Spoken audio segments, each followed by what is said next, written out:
Bonjour à tous et bienvenue dans cette nouvelle météo des marchés durant laquelle nous allons parcourir les tendances sur le marché du blé, du maïs et du soja. Alors sur le blé, on commence avec un climat maussade voire orageux ces derniers jours, alors que le contrat dans un premier temps depuis notre dernière météo des marchés s'est échangé dans un range entre 5,10 $ et 5,30 $, qui était marqué par une forme d'attentisme, une volatilité et des volumes assez faibles, et puis surtout l'absence de données liées au shutdown aux États-Unis. On a connu avec la sortie des chiffres pour la première fois depuis plus d'un mois, le 14 février, une grosse baisse du marché. Alors c'est des chiffres qui dataient du 3 janvier, donc qui étaient très en retard, mais qui ont déclenché un certain nombre de ventes techniques, ce qui fait que depuis le 14 février, le contrat wheat à Chicago a perdu près de 30 cents. Il a clôturé hier à 4,90 $ sur le mars, 4,92 $ sur le mai. C'est une baisse de 30 centimes, comme je vous le disais, par rapport au dernier aux dernières météos des marchés que nous avons faites ensemble. Et surtout, c'est une clôture en dessous des 5 $, qui est un seuil psychologique très important sur le contrat blé à Chicago. Alors, il faut juste se dire que peut-être que ça permettra au blé US de trouver plus de débouchés export et de la compétitivité sur les marchés internationaux, mais c'est vrai que c'est un signal qui est quand même très négatif ces derniers jours. Sur le matif, on a connu à peu près le même mouvement. Le contrat s'est maintenu dans un premier temps au-dessus des 200 €, on était à peu près à 205 €, et depuis quelques jours, on a perdu près de 10 €, on a clôturé à 194,25 €, même sur le contrat mars hier. Alors sur le maïs, malheureusement le climat est lui aussi maussade.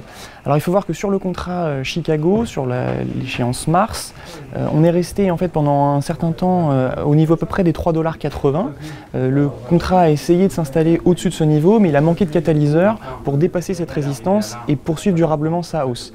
Il faut voir que du coup, depuis quelques jours, on est dans une tendance légèrement baissière sur un point de vue technique, et on est quand même en décroissance sur ce contrat. Et il faudra voir si les news fondamentales, notamment avec la guerre commerciale entre la Chine et les États-Unis, font vraiment marquer le pas au contrat, ou à l'inverse, si les nouvelles s'annonçaient plus positives, si ça lui permettait de rebondir et de repartir vers les niveaux de 3,80 $.